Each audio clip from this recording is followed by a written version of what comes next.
Hello, this is Tam the Tam BOTC channel, and I wanted to talk about something. I'll be playing while I talk about it, but I wanted to talk about something important with Resident Evil 7. Now, I've been watching like everybody's playthrough of Resident Evil 7, and the one person I really liked was Markiplier's, and he seemed intelligent enough right up to like the last video with everything that he knew on the series until this one little thing, which wasn't something to pick at. I just thought, oh well, he's wrong about it. It's quite clear, and I'm about to tell you why, and if you do want more evidence, I will make a separate evidence video on it, but I think me just playing the game alone when I do my Madhouse difficulty playthrough will be good. By the way, no offense to anybody or Markiplier and what he's going to be doing, because I love his playthrough. He did an excellent job nonetheless. I'm just going to tackle one thing I thought was very out of place and just felt a little bit worse with the recent video. He did these two DLCs a while ago, which was on Daughters, I believe, and another DLC. It might even be the bedroom one. But he said something once again, which was the same thing, where he thought that Resident Evil 7 took place before the zombie outbreak, or that I don't think he's assuming this, but almost like an assumption to it being taking place before like Resident Evil 1 even, or even 0, and that's not true for many very obvious reasons. And those reasons being, what the heck reasons. But first off, the other video where it was like him doing the DLCs is the part where I actually felt like, okay, I want to touch on this quickly. Because now from what he said, it seems like other people are believing this now too, not just him. And I don't think that he's taking it as a 100% thing, and neither are anybody else, but I thought I might as well touch on it before it becomes a bigger deal, because it's quite obvious that it's not a big deal right now, as well as it's not the way people think it is, where they think it takes place before the zombie outbreak. Now, the reasons is, has anybody read the newspaper articles, not only in, or any articles, any reading material in both Resident Evil 1 and 7, the years in which they take place, not only said out loud to you right from the get-go, but are also quite obvious. First off, Resident Evil 1 takes place 1995, I believe, and they put it in front of your face several times, while Resident Evil 7 made it clear that it takes place, it does 2014 when Mia originally went missing, to 2017 in a lot of the articles and such. But the other thing, losing my voice a bit, is that,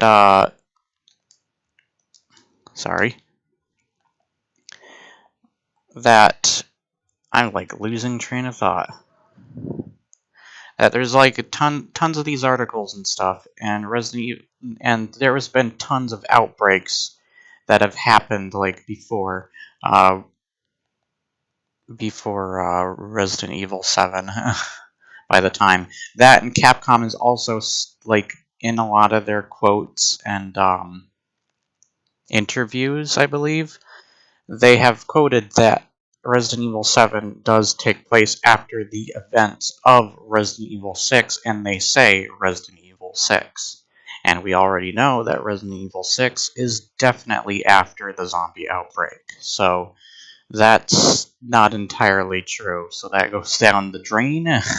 The theories on it being before the zombie outbreak. It's just not a big deal, I guess. And there are theories I have on as well as tons of people already have their own theories on the newest Resident Evil DLC, Not a Hero, coming out, but I'm going to wait until that comes out because I'm not going to say anything about that because there's not really much to say because we don't have much on it right now. But yeah, I wanted to bring that out real quickly that I will bring out more evidence. Evidence will be literally quite in my Bad House game playthrough, as well as other YouTubers' videos. Just pay attention to the date and time that it takes place and what Capcom has to say. Because they're the original creators, they know what they're doing. But yeah, I thought it was something that I hope wouldn't spiral out of some sort of weird control. I don't think it will, but I did want to bring this out just in case it did, because I felt it was important. Now, what we do want to question is stuff like, spoiler alerts. I'll give a couple of seconds before I say, but at the end, you want to pay attention to where does Chris fit in, what's going on with Umbrella Corps, and where it actually ties in the timeline and place of Resident Evil lore. Like, how far ahead of the future is it from Resident Evil 6, and how much has happened between here and then, and what is up with Umbrella and what they're really up to. Those are the questions you want to think of. And the questions I was thinking of for the Not a Hero DLC, people believe that this is either like a false Chris Redfield, and they're just trying to trick us, or there's some other explanation behind why he's going to be part of Umbrella, as well as people believe he's the Hunk, which is kind of weird, because he's kind of like the Boba Fett of Resident Evil. He doesn't get enough face time, yet he's super popular for some reason. Guess because he kind of looks cool once again. But I don't know what to say there. Also, people think it's going to be the battle with Lucas and what happens during those events. But I was really surprised to see when I heard Markiplier talking about it and saying that he quoted that there are other people, or he said, like, you guys seem to believe it takes place before the events of the zombie outbreak. And the zombie outbreak was quite a long time from when this game takes place. So I don't believe that's true. I think that is completely false.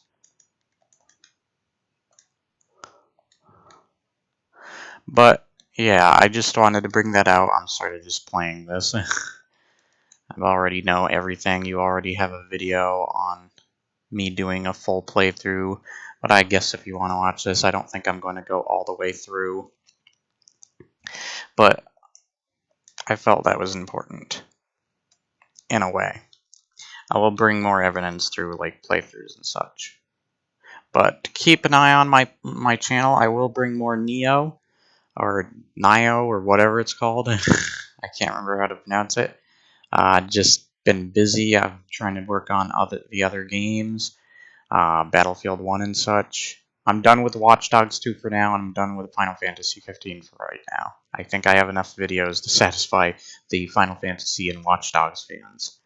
I will still have videos on the Xbox version. By the way, I played the PC Steam version of Ghost Recon Wildlands. It crashed on me the very first time I started it up. Well, that stinks. But yeah, I felt like that was something I wanted to get out of the way.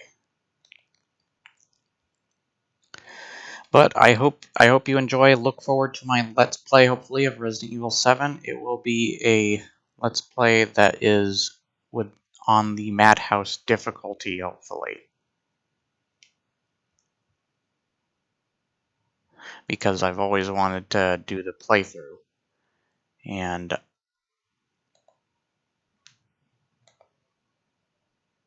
oh, she heard me.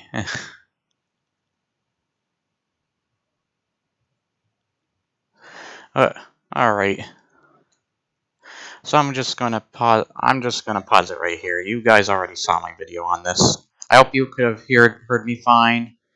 I hope there wasn't much sound disruption. I turned down the audio for the game, so you can only hear me. I hope there wasn't any background noise though, and you could hear just fine. I'll see you guys on the next episode. Please remember to like, share, and subscribe. Leave comments below and tell me what you think. I just wanted to come up with that because like other people were believing it, so it was becoming a group effort thing, and it's actually a group effort thing that isn't entirely accurate on their assumptions. And by the way, Resident Evil fans, quit hating on the game. This game is amazing. And when I want to point out also, Artificial, there's this channel called Artificial that was picking on Resident Evil because Capcom promised they were returning to the roots of Resident Evil.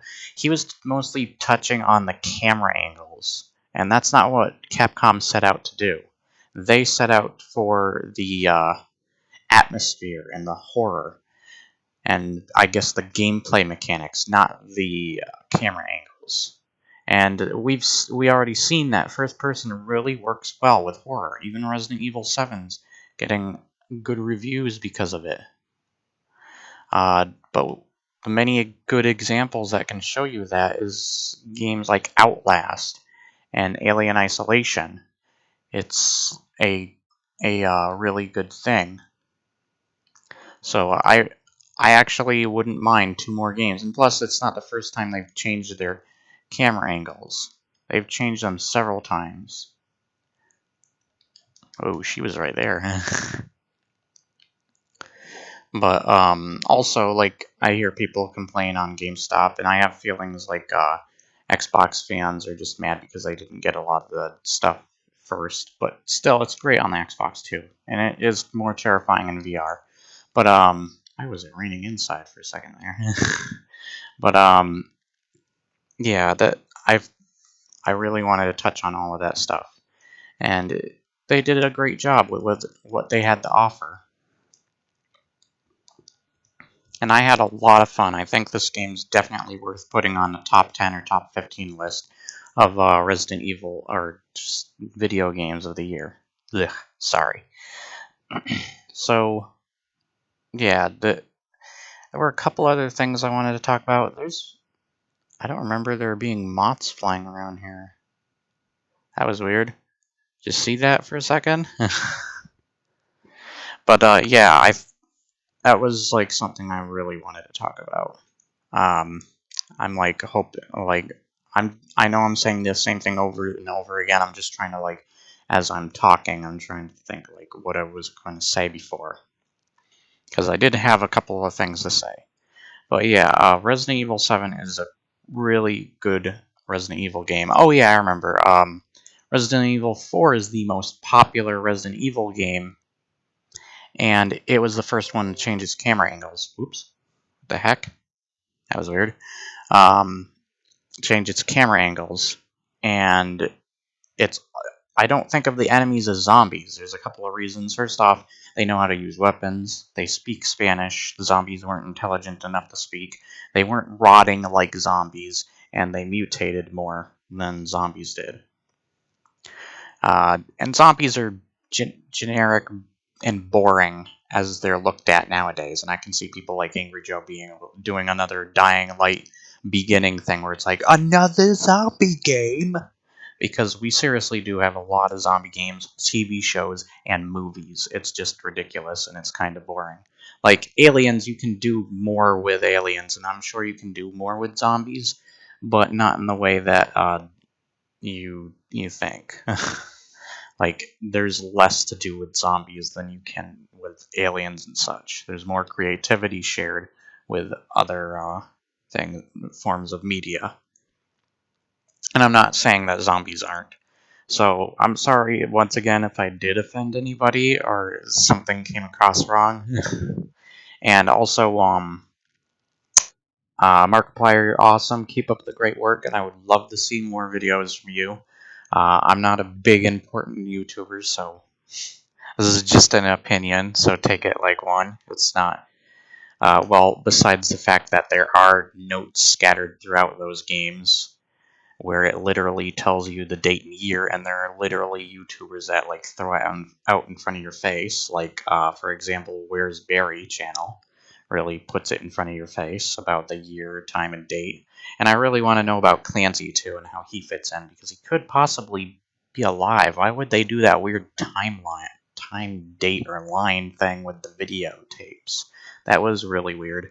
But we'll find out with the Not a Hero DLC. I'm just seeing like the volume to my mic spiking like crazy.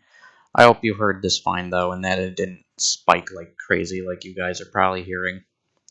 But yeah. I will see you on whatever episode I make next. And sorry for all like the silence in the background too. Quite crazy. I just needed it to like drown out any game sound that might drown out me. Alright, bye.